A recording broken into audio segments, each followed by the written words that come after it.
Imagine being called trash your whole life, only to cross into another world and end up surrounded by beast girls who can't resist your power. With a whip in hand and unstoppable strength, this is the story of a scavenger turned master. Welcome to a world of monsters, sect battles, and fan service at every corner. Let's dive in. The world as we knew it? Gone. Replaced by a smog-choked post-apocalyptic wasteland. But even in a world this broken, some people are just built to survive. And survival means dealing with the locals, which are less than friendly. We're talking about colossal nightmare fuel monsters that can swallow you whole. But our hero doesn't even flinch. He just hits the gas, weaving through the wasteland like it's just another Tuesday commute. So how did things get this bad? The old world got a little too greedy with nuclear energy. It didn't just break our cities, it fundamentally changed the planet. And by changed, I mean it gave us giant, mutated monsters. Say hello to the new top of the food chain. They call them nuclear beasts, and they're every bit as terrifying as they sound. Our writer finds himself in a classic standoff, but the odds don't exactly look even. But this isn't his first rodeo. Instead of running, he guns it, closing the distance for an attack. And that weapon on his back? It's not just for show. With a flash of purple energy, he lands a devastating blow. He's not just a brawler, he's an acrobat, leaping off his bike mid-combat. This guy's got moves, and the results speak for themselves. One clean slice is all it takes to turn a monster horde into confetti. But wait, it looks like he's not the only one in this fight. A mysterious hooded figure joins the fray, forcing our hero to adapt on the fly. In a world this brutal, there's only one rule. To survive, you have to be stronger and more ruthless than the creatures hunting you. And this guy lives by that code. You think giant, radioactive monsters are the worst this world has to offer? You haven't seen anything yet. Leaving the open wasteland behind, he heads for the city. Or what's left of it, anyway.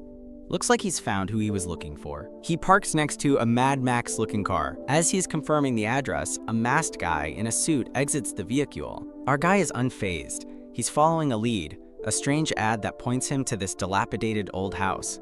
Looks like this is the place. Suddenly, they both speak. The exact same words. They're planning something big for tonight, and it sounds like it's going to be one hell of a party. Things take a weird turn. It seems neither of them has any idea what's actually going on here. The confusion doesn't last long. Our hero decides to skip the pleasantries and get to business. Now that that's dealt with, it's time for a costume change. He cleans up surprisingly well, trading his survival gear for the guy's suit and mask, and this must be the place. He's arrived at the entrance to the Yes's E-Mensch event, and it looks like it's going to be a very exclusive affair. He steps inside. The air is heavy, and you can tell this is no ordinary high society gathering. And the welcome party is aggressive. He's immediately held at gunpoint, but he doesn't even blink. This guy's composure is on another level. Meet the welcoming committee. She's got a gun, a smirk, and a simple question. Did you come to the wrong place? And she's not alone. It seems everyone here is armed and ready, and they really don't appreciate strangers crashing their party. But he's not intimidated in the slightest. He just tells them to open their eyes and watch closely. With a flick of his finger, he casually pushes the shotgun away. He came prepared. He reveals a token that instantly changes their tune. Turns out, he's not just any guest, he's an SVIP. Our guy makes it very clear he's here for a good time, and nobody should get in his way. He rolls in, the confidence is just radiating off him as he is being welcomed. He gets the VIP treatment, being led down a sketchy-looking hallway by one of the hostess. Apparently, the next stop on the tour is a place called Wasteland. Sounds delightful. And then he's face to face with a massive door. The doors start to creak open. What's on the other side is anyone's guess, but it's definitely putting on a show with that blinding light. Welcome to the club, a massive, opulent hall buzzing with people. From a VIP perch, a mysterious woman sips her wine and watches the chaos unfold below. And there's our guy trying to blend in. This place is full of cloaked figures, and everyone seems to have an agenda. Everyone's gathered for one reason: the special services this place is famous for. And looking at this crowd, you can tell it's not just bottle service. The show begins, and the crowd is absolutely captivated by the woman on stage. The energy in here is intense, almost hypnotic. The host lays out the rules in no uncertain terms. Money is the only thing that matters here, and if you've got enough of it, they promise you the ultimate pleasure. She's got this wild, manic energy totally owning the stage as she gets ready to kick things off.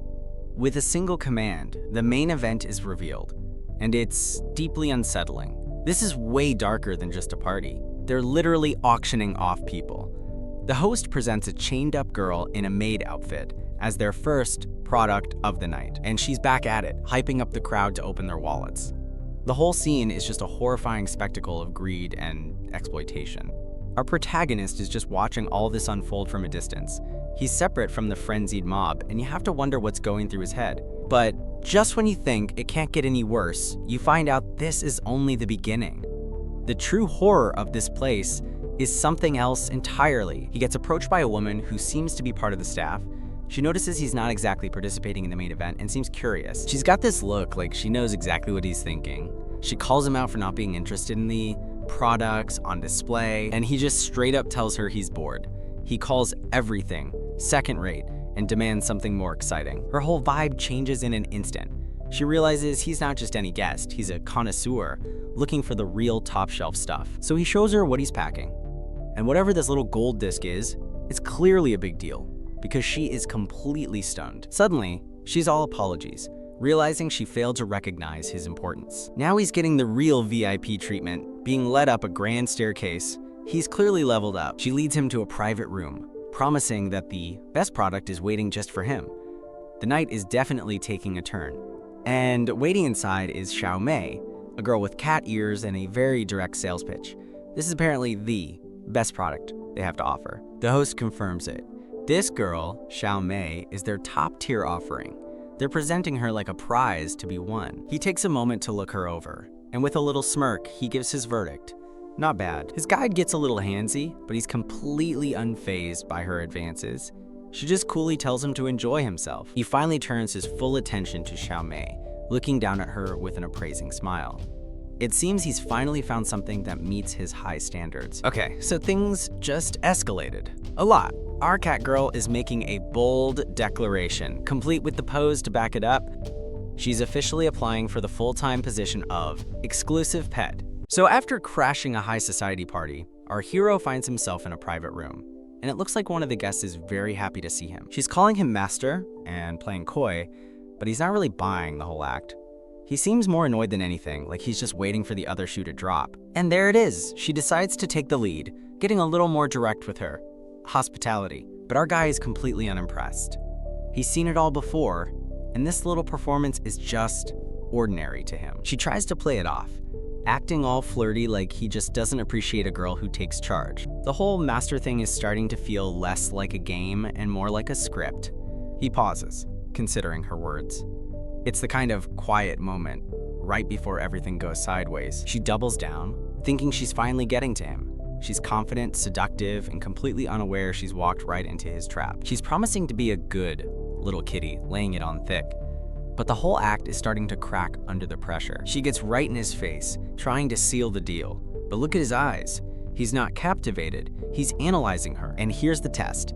He drops a weirdly specific, provocative question, and you just know he's waiting to see how she answers. She takes the bait, hook, line, and sinker. Her answer confirms everything he suspected. The game is over.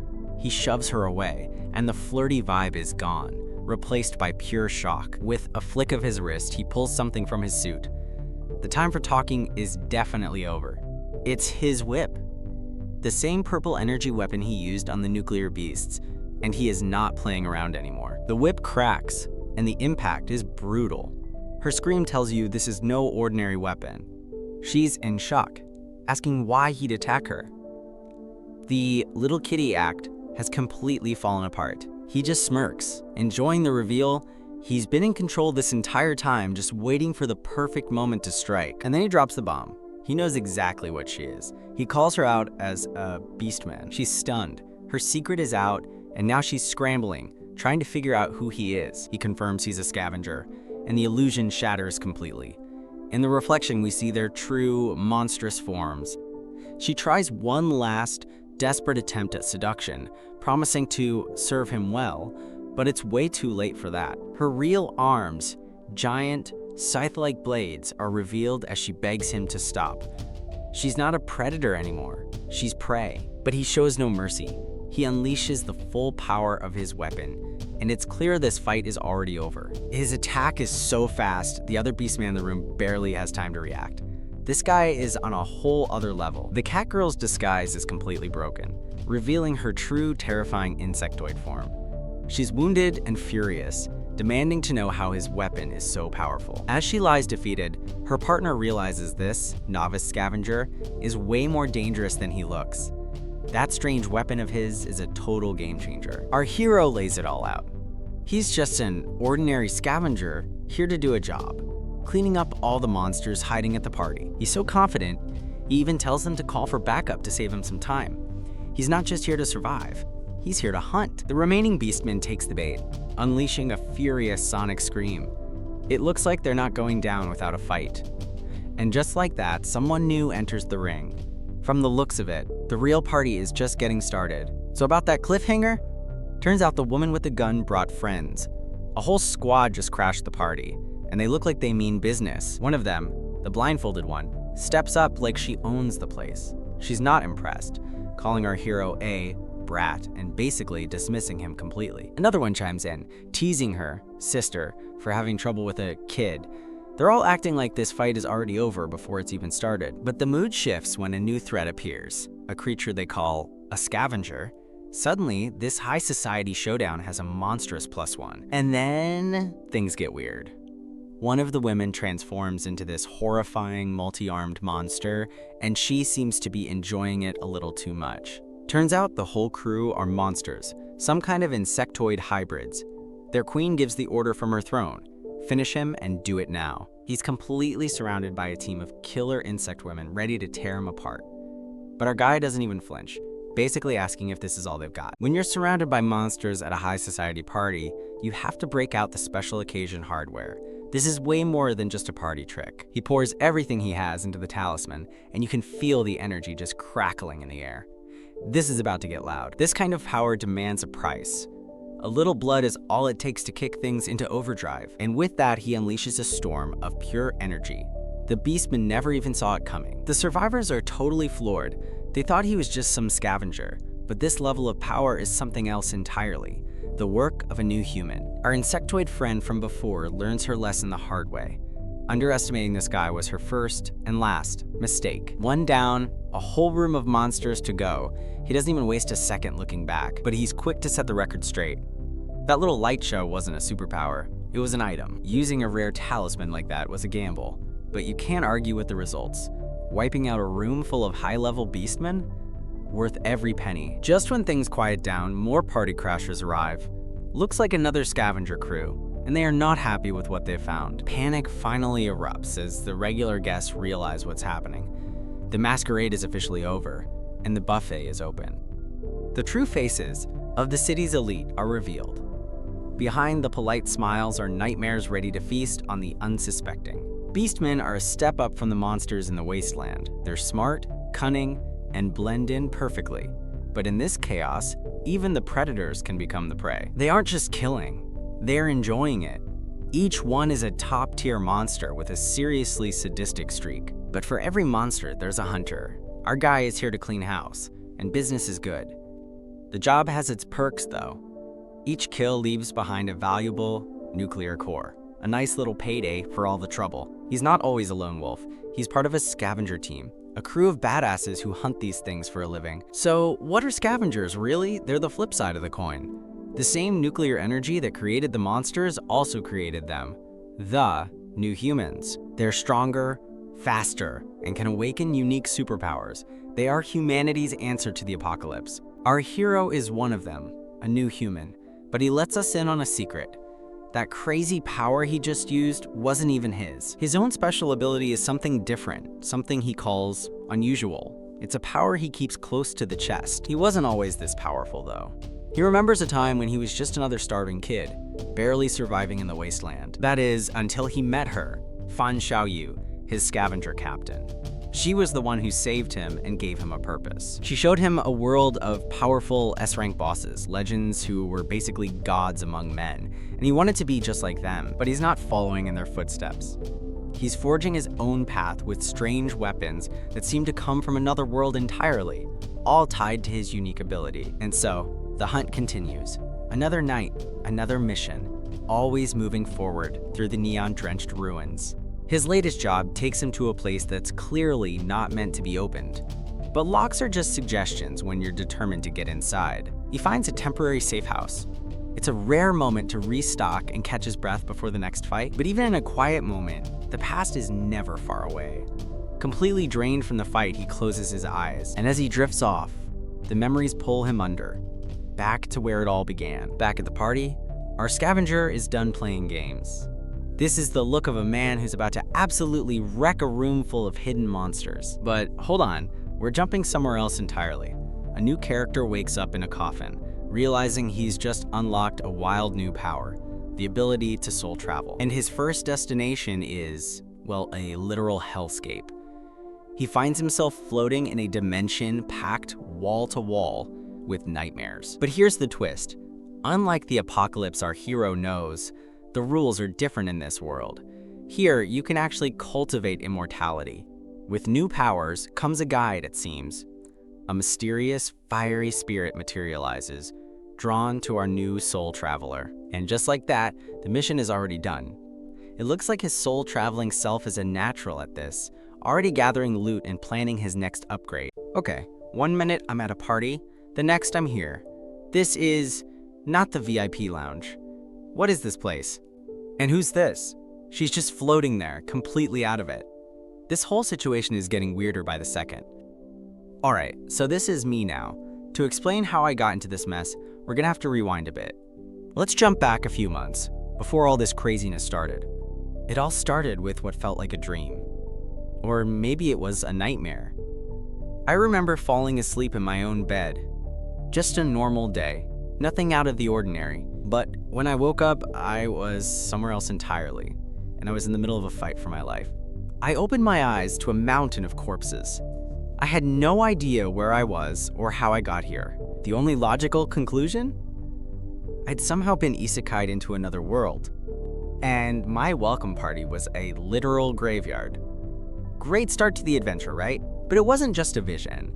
Everything felt way too real, like I was actually living through these memories. The stench of death was so thick it was making people physically sick. This whole place was an open tomb. My scanner confirmed it. These were ancient humans, and the cause of death was energy drainage. I thought I'd seen it all. But then, I looked up, and things got even more absurd. Floating buildings tangled in giant, thorny vines. Yeah, we are definitely not on Earth anymore. Suddenly, a splitting headache hit me, and with it came a flood of memories that weren't mine. I started seeing flashes of this world's history.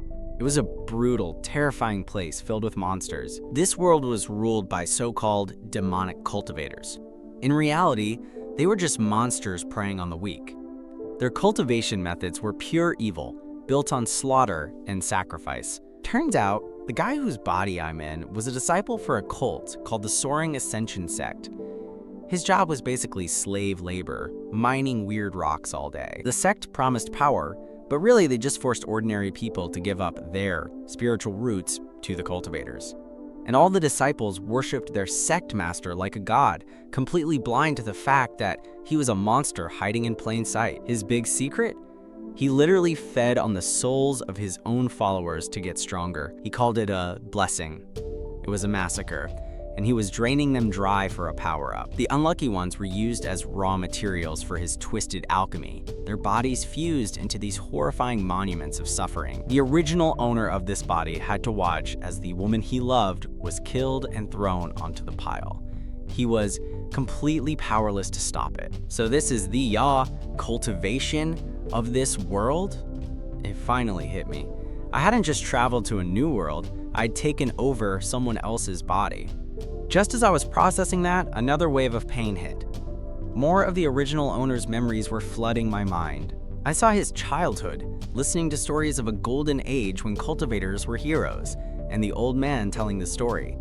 I'd just seen him in the present, broken and sick. Back then, there were true masters who could reshape the world. The power they had makes these modern-day cultivators look like a total joke. So here's the history lesson. Once upon a time, the world was full of spiritual energy, and one all-powerful Sect Master kept everyone in line. Even the demon gods bowed down to him. Wait a minute, who's this kid? And is that old guy his ancestor? My brain is starting to hurt, but that golden age came to a crashing end. A cosmic horror broke through from another dimension, and the spiritual energy went haywire, corrupting everyone it touched. With his world literally falling apart, the Sect Master pulled out a final, desperate move. He gambled everything on a forbidden technique to save what little he could. The spell worked, in a way. It shielded the heart of the sect, but it also buried the entire place deep underground, sealing it off from the world for centuries. Over time, the good energy vanished completely. In its place, a dark, malevolent power began to spread, twisting the land and wiping out the old ways. And with this new, dark energy came a new breed of villains. They called themselves deviant cultivators, and they weren't exactly friendly. These guys played by a different set of rules, feeding on the life force of others to gain power. Welcome to the age of depleted spirits. It's not a great time. The original owner of this body was given a heavy burden. His master told him he was their last hope to find the sect's hidden entrance and bring them back. This new world is just as brutal as the wasteland I left behind. But hey, at least the old master left behind some clues for me to follow. The instructions were clear. Follow the map and find a specific location marked by a special bracelet. So that's what I did, trekking through this skeletal wasteland. After all that searching, I finally found the spot he described. Turns out it's the exact pile of corpses where I first woke up in this world. Awkward. Suddenly, my old scavenger bracelet starts going off, detecting a massive nuclear energy signal deep underground. I didn't even think this thing would work here. Looking closer at the bodies, I realized they weren't just killed. They were drained, used as fuel for some kind of twisted ritual. Both of my bracelets are going crazy now, leading me to this creepy-looking well. The energy signal is coming from deep inside. This has to be it. There's only one way to find out what's down there. Time to go for a little dive. Of course, the pit is filled with the reanimated corpses of the people who were sacrificed. They really don't want me getting to the bottom. After fighting my way through a nightmare of grabby zombies, I finally hit solid ground. So this is the bottom. The alarm on my bracelet is screaming now, and the signal is stronger than ever. Whatever I'm looking for, it's gotta be down that hole. And just when I think it can't get any creepier, giant skeletal hands start crawling out of the darkness. I can feel it. There's something else here. Something big. And by big, I mean a colossal, multi-armed skeleton king who does not look happy to see me. Wait a second. Could this thing be? No time to think. Just gotta hit it hard and fast. This thing isn't just some random monster. It was summoned, bound by a powerful ritual to serve a master. And every puppet has strings. If I can just break the seal on its forehead, I can shut this thing down. Okay, maybe it's not that simple. The monster unleashes an entire army of skeletal minions, and things get chaotic real fast. It's a literal storm of screaming skulls. Just another Tuesday in a fantasy world, I guess. Heads up, I knew it. This monster wasn't just a random boss fight. It was the Guardian, and it was protecting the real prize, the entrance to the Lost Sect. Just when you think it's all about the fight, he hits them with this. He's figured out the real game, and that smirk says he's already won. And there it is, the light bulb moment. Turns out, the key to this whole mess isn't a person or a place, but a silver jade bracelet. So after getting zapped by that weird talisman, our hero gets dropped into a whole new world. He's not in the wasteland anymore, that's for sure. The portal he just fell through starts to fade away behind him. Looks like there's no going back now. And of course, the welcome party is not great. He's immediately greeted by a bunch of flaming skulls flying right at him. But then, things get even weirder. He sees this bizarre vision of a skeleton just chilling, meditating as it forges golden armor out of thin air. Suddenly, this armored figure just explodes with power. 1,000 golden arms deploy in the blink of an eye. The full scale of this power is just insane. It's a massive, 1,000-armed deity looking like something straight out of Naruto. Did we accidentally switch to Madara versus Hashirama? Our hero makes a break for it, zipping through this strange new place. He's clearly trying to get his bearings and figure out what the hell is happening. He spots another portal in this hellish landscape and makes a beeline for it. It looks like his only way out of whatever dimension this is. He makes it through the portal, but he's definitely not back home. He finds himself in some ancient, forgotten place, and he is 100% lost. Yeah, that's our guy. And he has absolutely no clue what's going on. One minute, he's a scavenger in the wasteland. The next, he's in a fantasy world with new hair and a whole lot of questions. To understand what's happening, we need a little backstory on this world.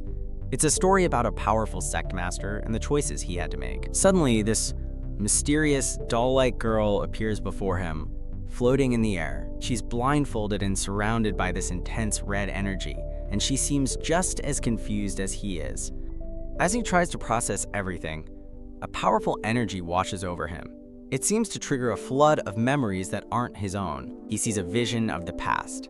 This little immortal spirit finally finding her Sect Master. She's been waiting for him for a very, very long time. But wait, she's asking Dulcine him why he called Sect Master. It turns out the little immortal is the real Sect Master, and she has no memory of it. And that's when it all clicks for our hero. He's not just in a new world. He's in the body of the legendary Sect Master he's been seeing in these visions. The memories continue, showing the original Sect Master in his prime.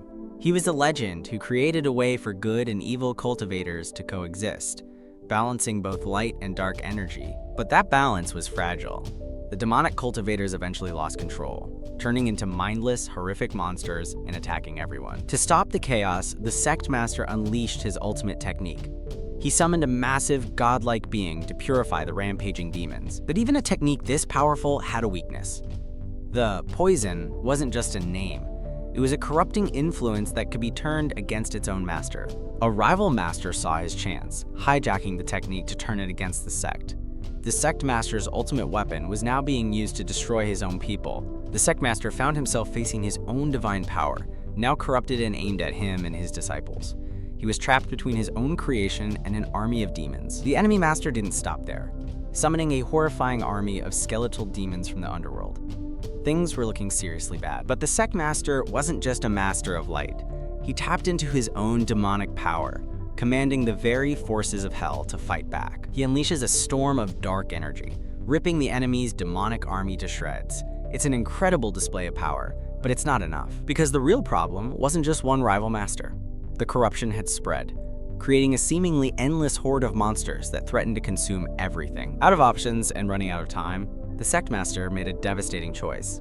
He decided to use a forbidden sealing technique as a last resort. The price was enormous.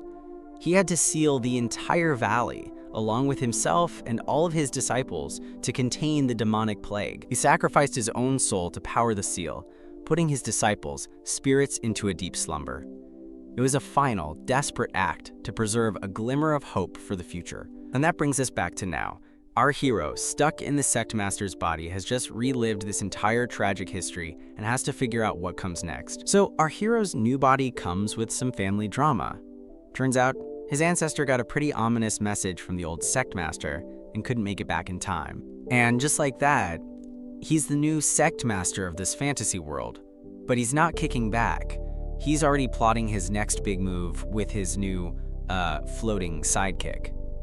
There's just one problem. This new world is totally drained of spiritual energy. But then he notices something familiar. His scavenger bracelet is reacting, giving him a wild idea. And the light bulb goes off. Back home, his bracelet detects nuclear energy from the monsters he hunts. So what if he could bring that energy soxid? The best source for that power are these things called nuclear crystals. They literally grow inside the bodies of the monsters in his world. It's a great plan, except for one tiny detail. He has no idea if he can even get back to his own world to grab them. He's so lost in thought that his little floating companion snaps him out of it. He's clearly a bit on edge and she's noticing. He plays it cool, blaming it on exhaustion from all the, world hopping. He just needs a place to crash, and his guide is happy to oblige. She leads him to a room that looks less like a bedroom and more like the final boss's lair. Super cozy. He tells his new bodyguard to keep watch while he sleeps. Smart move, considering the ominous red glow. After being on high alert since arriving, he finally feels safe enough to relax. The exhaustion hits him like a truck, and he starts to drift off. But that moment of peace is cut short by a sudden, shocking realization. He wakes up, and he's back in his own world. And not only that, the magic jade bracelet from the other side came with him. Time to connect the dots. He figures out that he can travel between worlds just by sleeping, and even better, he can bring stuff with him. This changes everything. He's not just a scavenger or a sect master anymore, he has the key to becoming a god in both worlds. Turns out, my hunch was right on the money. Things were about to get weird, and just like that, I wake up somewhere else. This little green guy seems impressed, but all I care about is if this glowing rock from my world still works here. Okay, this is wild. It seems I've transmigrated into the body of some legendary sect master, and the nuclear crystals I brought with me are basically super batteries in this new world. This little floating doll, who calls herself the Little Immortal, says we have enough juice to get things started. She wants to activate something called the Immortal Sect's Great Formation. She wasn't kidding. With a little magic chanting, a massive formation lights up the entire hall, summoning a cauldron of life. And there it is, the Rebirth Cauldron. According to my new spirit guide, this thing has been sealed for 1,000 years, but it can still forge new bodies. The plan is pretty epic, actually. The original Sect Master sealed his disciples' souls away, and now we can use this cauldron to build them new bodies and bring them all back. So I toss in the goods, a whole bag of nuclear crystals from my old world. Let's see what a little post-apocalyptic radiation can do for ancient magic. The cauldron fires up, but we don't know which disciple will be reborn first. It's basically a magical gacha game, and I'm feeling lucky. Little Immortal tells me it's time to pick one. I just have to choose a soul, and the cauldron will do the rest. And just like that, a massive fire phoenix erupts from the cauldron. Inside the flames, a new body is starting to take shape. But of course, it can't be that easy. Something is attacking the ritual, trying to destroy the body before it's even finished. Not on my watch. This body is mine now, and I'm not letting anyone mess with my new sect. Time to see what this legendary body can really do. Let's fight fire with fire. The newly formed body isn't exactly a friendly face. It looks like the first soul we pulled is a demonic one, and she's not happy to be here. She's struggling, trying to control the immense power of her new form. But all I see is pure, unrestrained rage. But she's not the only one with power. This body has its own secrets and its own fire. I grab her, and she's completely stunned. Apparently, I'm supposed to be afraid of her Samadhi True Fire, but it doesn't even faze me. Then, she sees the bracelet. Suddenly, it's not about the fire anymore. She recognizes it, and that changes everything. My little companion lays it on thick, telling her to bow down to the new Sect Master. We've got her right where we want her. Just as we're about to get some answers, her friends decide to jump in. Seems like this welcoming committee isn't done yet, but she's starting to put the pieces together. The bracelet, the cauldron. She's wondering if I'm actually the real deal and decides to test me. So she calls off her goons and gets straight to the point. She wants to know why we woke her up, and that bowing shadow tells me she's not someone to mess with. I give her the big speech. We're going to take on the demonic cultivators, restore the sect, and bring back the golden age. It's a pretty good pitch, if I do say so myself. Her response? A smirk and a no thanks. She thinks fighting for justice is boring and has zero interest in joining the team. My little doll-faced companion does not take rejection well. She straight up bites the woman on the head, and it looks like she means business. Okay, that definitely set her off. She's furious, screaming that she's finally free and nobody is going to control her again. She's going full my fate is my own mode, unleashing all her power. It's a classic villain monologue, but you have to respect the energy. But I've got a trump card she doesn't know about. This bracelet isn't just for show. It's a soul-binding curse, and it hits her hard. Looks like her freedom was pretty short-lived. Never underestimate the Sect Master's accessories. And just like that, the fight is over. Our hero wraps things up with a glowing green chain, looking pretty pleased with himself. His opponent, on the other hand, is definitely not having a good day. The moment he steps into the rebirth hall, his bracelet starts going wild. Suddenly, he can see them, souls, sealed and bound all around him. This place is way more crowded than it looks.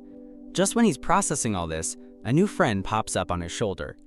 Meet the Little Immortal, a blindfolded doll who apparently knows what's going on. She explains that these aren't just any souls. They belong to his own sect members. She lays it all out. Sealing souls is a demonic secret art. But here's the twist. It only works if the person's soul is given up willingly. So all these people basically signed up for this. She's talking about a purification technique hijacked by a rival master to become an all-you-can-eat soul buffet. He promised his followers immortality. What they got was a one-way ticket to becoming his personal power bank. And that's when it clicks for our hero. He sees a chain from one of the soul candles transferred directly onto his new body. His theory was right on the money. The little familiars start freaking out, thinking a curse has been triggered on their master. But our guy, he just smiles like this was all part of the plan. Remember her? Her name's Firecrow, and that glowing chain around her neck is basically a truth serum. She starts talking, revealing she was once a disciple of this very sect. Our hero tries to cut her down to size, calling her just an artifact spirit acting all high and mighty. The little immortal, however, is completely unbothered. She's got that main character energy. The chain forces the truth out, and it's a big one. Firecrow isn't a person at all. She's a legendary artifact used for crafting powerful treasures. She's basically a walking, talking super forge. Now that her secret's out, she goes into full panic mode.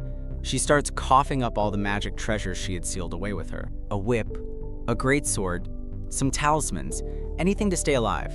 But the little immortal isn't impressed with the loot, calling it all junk. Our hero looks like he's about to give up on the whole deal. The negotiation is not going well. Firecrow doubles down, absolutely terrified. She promises she can refine even more powerful treasures for him. All she needs is a little spiritual energy and, not to be destroyed. The little immortal, meanwhile, is having the time of her life. She puts on a big, cheerful smile while saying a super dramatic, tragic goodbye. The trolling is next level. As a last resort, Firecrow makes one final, desperate sales pitch. She guarantees that with her help, the Sect Master will leave everyone else in the dust. It's a pretty bold claim, and that actually gets his attention. He finally caves, but with one condition. She only gets one chance to prove her worth. And with that deal made, we jump back to the present. The hero and his new crew are standing outside the main hall of the Soaring Ascension sect. It's time to get back to business. Our hero stands at the massive doors, holding a mysterious sack. The little immortal floats nearby, ready for whatever's on the other side. The vibe is tense as they prepare to head inside. He opens the sack, revealing it's full of glowing nuclear crystals from his old world. He asks Firecrow if this is enough spiritual energy to get her started. It looks like he's about to put his new living artifact to the test. So our newly resurrected disciple is already impressed. The Sect Master pulls out these glowing green crystals from a realm that's supposed to be pure evil, and she's completely floored. She's starting to think this new boss might actually know what he's doing, and just like that, it's go time. She's absolutely buzzing with excitement because she finally gets to refine treasures again. You can tell she's been waiting for this moment. No hesitation at all, she's ready to get to work immediately. Surrounded by fire and floating crystals, she looks completely in control. Let the show begin. She unleashes her special technique, the molten fire treasure refining art. It looks like she's about to forge these raw crystals into something much more powerful. With a huge burst of power, she screams to activate the technique. You can see the sheer effort it's taking. This is no simple party trick. Turns out, this whole process is a bit of a gamble. Since the stones are just raw materials, she's basically rolling the dice to see what kind of treasure she gets. It's like a high-stakes, magical gotcha game, and it's a success. She's created something called the Azure Shadow Falcon Heaven Talisman. Judging by her proud expression, it seems like a pretty good first roll. Our hero takes a look, deducing it probably grants some kind of bird-related power. But he's not easily impressed, calling it a bit ordinary. He's already thinking about how to get even better loot. Her solution is simple and direct. Just pump in more spiritual energy. She says it like it's the most obvious thing in the world, ready to go even bigger. And she wasn't kidding, she unleashes a supersized version of her treasure refining art. The power radiating off this is on a whole other level. The supersized effort pays off with a totally different result. This time, she's refined a mysterious seed. You can tell by her expression that this is something special. The hero can immediately tell this seed is no ordinary item, but he doesn't know what it is. Luckily, the little immortal recognizes it instantly. She excitedly identifies it as a Dragon Clan spirit seed. But going supersized has its price. All that power output leaves the fiery disciple completely drained, and she collapses on the spot. The hero and the little immortal are caught completely off guard. Turns out, being resurrected doesn't come with a free meal. She's weak from not having eaten in days, and using her ultimate move just burned through the last of her energy. So what does the Sect Master do? He just swoops in and picks her up, Princess Carrie style. She wakes up in his arms looking completely dazed and flustered. Even with one new disciple, the hero is still worried about his powerful rival. but the little immortal has a plan. She reminds him they have that dragon clan seed, which is their key to getting more allies. The hero starts strategizing. The seed can resurrect powerful dragon clan disciples, but it's a one-time use item and needs a host body. He has to make this count. He remembers he has a whole collection of bodies from defeated disciples just lying around. Suddenly, a brilliant and apparently shocking idea hits him, leaving the little immortal completely horrified. Even though she's clearly confused and probably a little scared by his plan, her loyalty is absolute. If the Sect Master says it's feasible, she's all in. So they fire up the rebirth cauldron, and it immediately goes haywire. Apparently, trying to resurrect 2 disciples at once is causing a massive, violent reaction. This is definitely not standard procedure. To get the chaotic resurrection under control, the hero has to step in. He casts a powerful yin-yang spirit binding curse to wrangle the spirits. The curse takes effect, binding 2 clashing dragon spirits, one of light and one of darkness. They're literally chained together, fighting furiously even as they're being reborn. And surprise, the moment they're brought back to life, the 2 new disciples are already at each other's throats. The hero is not having it and immediately uses his power to break them up, screaming at them to cut it out. Just when you think things can't get any crazier, a massive blast of fire erupts from a dark doorway. A completely new person has just entered the chat, and nobody saw it coming. But our original resurrected disciple recognizes the newcomer instantly. You can see the pure shock on her face. This is clearly someone from her past. Meanwhile, the hero and the little immortal are completely out of the loop. They're just standing there like, who are these people? The fire disciple fills them in with a smug smile. These 2 are the legendary Dragon Clan sister beauties from the old days. Looks like we've just resurrected some ancient celebrities. We get a proper introduction. The older sister, Chang Mingsha, and the younger, Chang Luli. Apparently they were famous for being beautiful, powerful, and constantly fighting. Some things never change. The little immortal finally snaps. She lays into the sisters, telling them to stop arguing and thank the Sect Master, who literally just pulled them back from the afterlife. The bickering stops instantly as they both turn to the hero in total disbelief. This young guy is their new Sect Master? This is definitely not what they were expecting. He wakes up in a new body, in a totally different world. A gentle touch sends a jolt of energy through him. Yeah, this is definitely not the wasteland anymore. His new followers are intense. This one can literally feel the power radiating off him, and she is not shy about it. She gets right up in his face, pointing out that for a legendary master, he's a total beginner, and she seems to have a few ideas on how to teach him. Oh, there it is. The classic dual cultivation offer, which is basically a magical world pickup line. Some things are the same in every universe, I guess. But before he can even react, another one of his disciples steps in. And she is not happy about the competition. Turns out she's Mingsha, the sect's former chief assassin. She makes her case pretty clear. If anyone's gonna teach the master, it's her. And then, in a much less smooth move, she offers the exact same thing.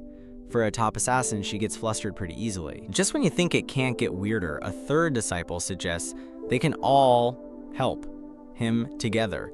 This is getting out of hand fast. Okay, never mind. The first 2 found some common ground, teaming up to absolutely wreck the new girl. Problem solved? Not really. Meanwhile, the sect's true master, this little doll-like girl, just watches the chaos unfold. She seems to think everyone is getting exactly what they deserve. And our hero has finally had enough of the drama.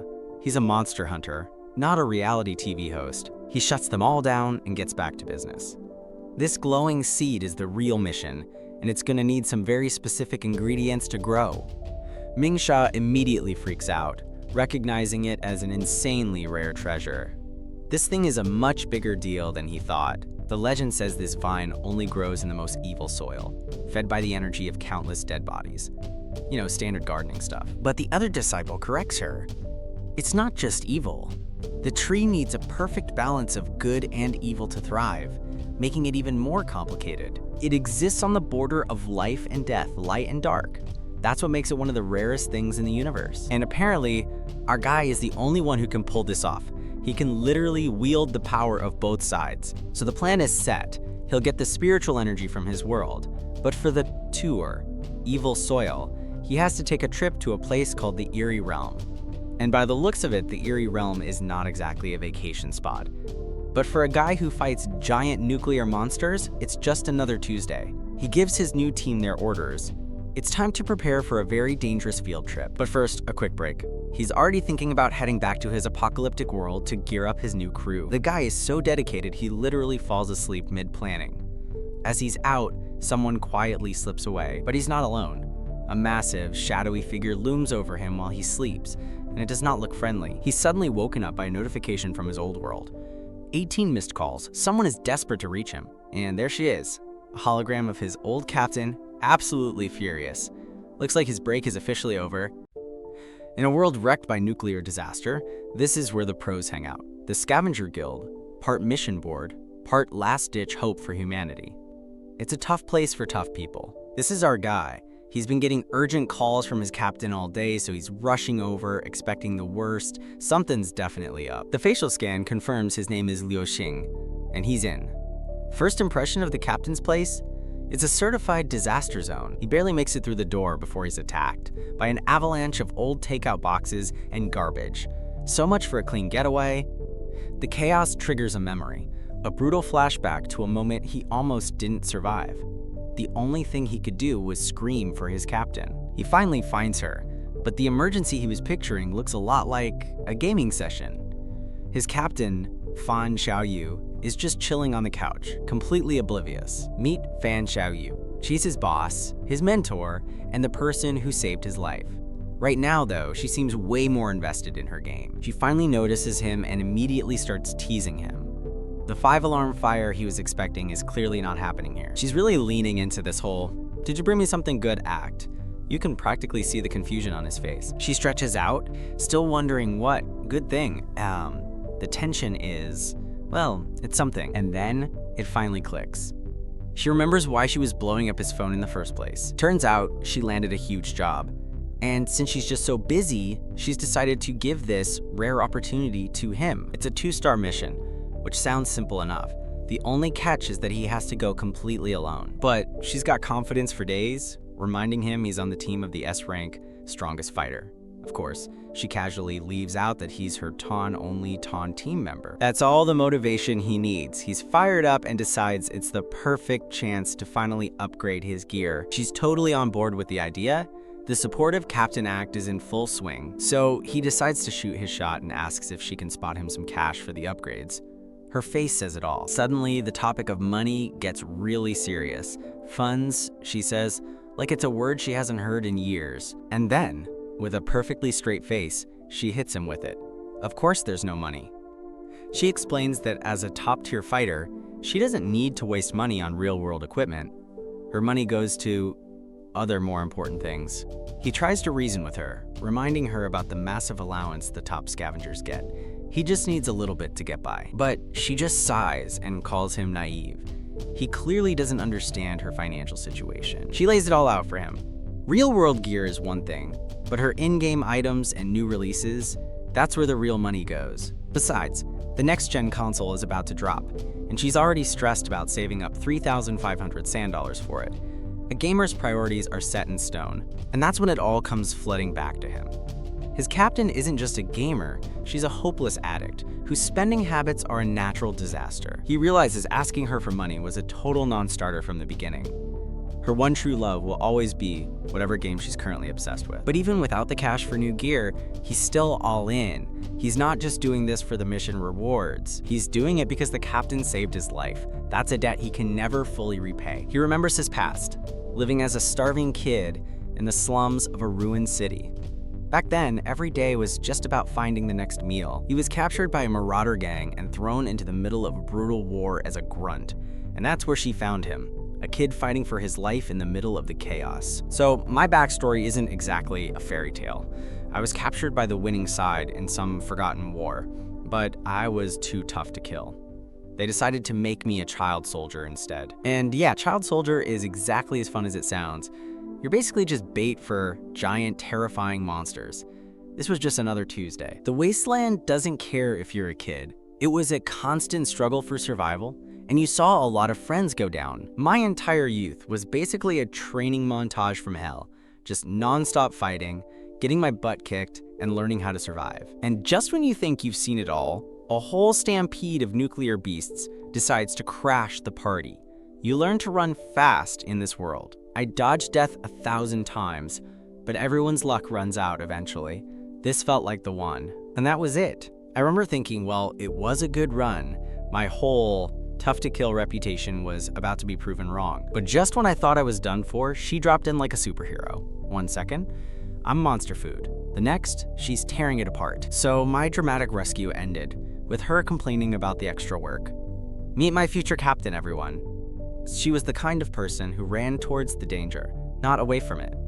All I could do was watch. And then she did this crazy over-the-top anime move. She literally yelled out the attack name. It sounds a little corny, sure, but you wouldn't say that to her face when she's about to punch a hole through a monster horde. 1 punch. That's all it took to wipe out dozens of monsters. Apparently, she was just in a rush to get back to her video games. She saw I was a survivor, so she offered me a spot on her squad, right there, on top of a pile of dead monsters. And just like that, I was in. I became the only member of her squad, and my new life as a scavenger began. Our next job was at a place called the Nuclear Beast Sanctuary. The welcome party was a choice. Maids with cat ears and guys with guns. The guy in charge was Dr. Shu.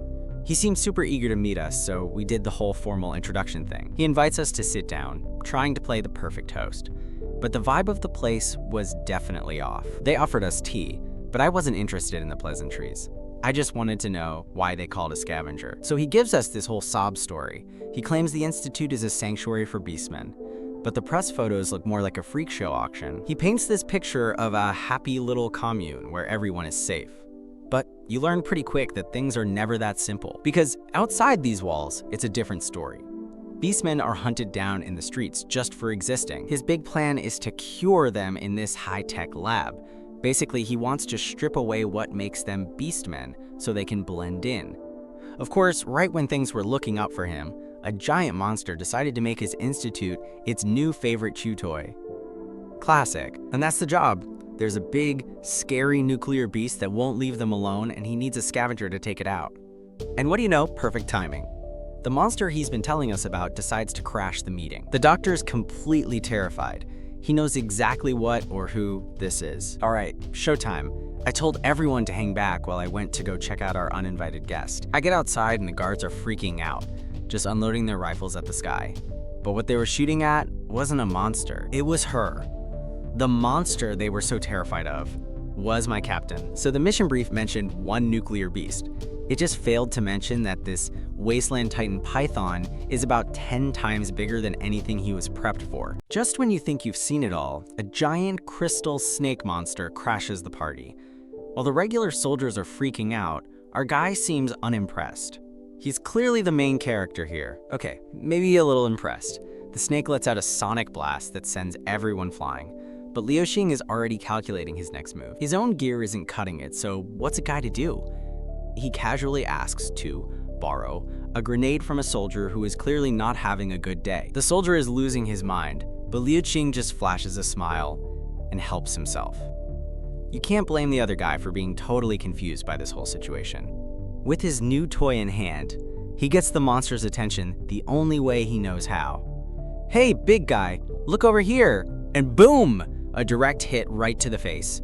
That definitely got its attention. Now for phase 2. Get on the bike and play a little game of tag. He's leading the giant snake on a merry chase, and he's clearly having the time of his life. He keeps lobbing grenades, chipping away at the beast while making sure it stays focused on him. Is that all you got? You'd think he'd be stressed. But nope, he's literally crying tears of joy. Turns out, fighting with an unlimited supply of free grenades is his version of heaven. He successfully lured the monster into Chaos Canyon, far away from anyone else. Now that the stage is set, it's time for the grand finale. He unleashes his Grand Grenade gift package with a peace sign and a smile. You gotta appreciate the showmanship. The snake is not amused. It roars, ready to meet the attack head on. And the gift package delivers. A massive series of explosions rocks the canyon, engulfing the monster completely. But that was just the opening act. As the smoke clears, Liu Xing powers up one of the borrowed grenades with his own energy. He goes airborne, slamming the supercharged grenade right into the monster's head. He calls it the Thunderclap grenade, simple but effective. The attack leaves a nasty gash, and Liu Xing takes a moment to admire his handiwork. Looks like his new technique is a keeper. But wait, the wound starts glowing with a weird green energy, and then it starts closing up. In just a few seconds, the gash is completely gone. This thing can regenerate. Liu Xing is floored. All that work, and the monster just healed itself like it was nothing. This fight just got a lot harder. And now it's the snake's turn. It lunges, spitting some kind of glowing green liquid everywhere. He dodges, but quickly realizes what he's dealing with. First regeneration, and now poison? This monster is fighting dirty, and by poison he means super concentrated acid. It instantly starts melting the rock around him. The acid eats through everything it touches, including the tire of his beloved motorcycle. Okay, now it's personal. You can try to kill him, but you do not mess with his bike. The bike was the last straw. He decides it's time to stop messing around and reveals his trump card. He activates the Azure Shadow Falcon Heaven Talisman, sprouting wings and channeling some serious power. Looks like he had an ace up his sleeve this whole time. He channels all this incredible cosmic energy for one very noble cause, to avenge his beloved little scooter. He dives in for the kill, ready to make this thing pay, and hey, if he gets some valuable core crystals out of it, that's just a bonus. He becomes a living missile, shaping his energy into a giant falcon that screams toward the monster. The impact is devastating, piercing the monster's tough hide in a dozen places. This time, it's not getting back up. So the beastman's big backup finally arrives, and it is not happy to be here. This massive titan is roaring, ready to tear the place apart. You can tell it's already been through a nasty fight, but it's clearly not done yet. But our guy isn't impressed. He knows this thing is tough, but he's tougher. He powers up his sword, getting ready to deliver the final strike. In his mind, the fight is already over. Then, just as he's about to end it, he freezes. The giant monster is crying. Suddenly, this isn't just another hunt anymore. In that moment, even his own power feels different, unfamiliar. He looks at his energy whip, realizing it might be something else entirely. He starts to see this beastman not just as a monster, but as something more. She seems less like a mindless threat and more like a person, but a moment of empathy doesn't change the facts. He remembers what he's here to do. The mission always comes first. With one final, decisive blow, it's all over. Mission complete. So our story kicks off right after a massive battle. And when I say massive, I mean a city block-sized monster just got taken down. The man responsible stands over his prize. This is Liu Xing, or Liu Xing to his friends. Taking out giant nuclear beasts is just another Tuesday for him. He meets up with his client, a researcher named Dr. Shu, to collect his payment. The reward is unusually high, which is the first red flag. Liu Xing is sharp, and the story isn't adding up. He questions why a monster that big would wander so close to a secure research institute. Dr. Shu just brushes it off with a smile. He tries to play it cool, but it's pretty obvious he's hiding something. To change the subject, the doctor offers Liu Xing a unique way to unwind. He introduces him to a couple of beast women maids, ready to help him relax. Liu Xing is not impressed. A research institute that moonlights as a VIP club? Yeah, something is definitely wrong here. He drops the friendly act and gets straight to the point. He knows this whole setup is illegal, and that Dr. Shu has a hidden agenda. The doctor starts sweating, spinning a ridiculous story about how the maids just want to repay Liu Xing for his protection. It's a terrible lie, and they both know it. But instead of shutting it down, Liu Xing leans into it. With a smirk, he asks the doctor to bring him all the other maids in the facility. Dr. Shu completely misreads the room, thinking he's found a kindred spirit.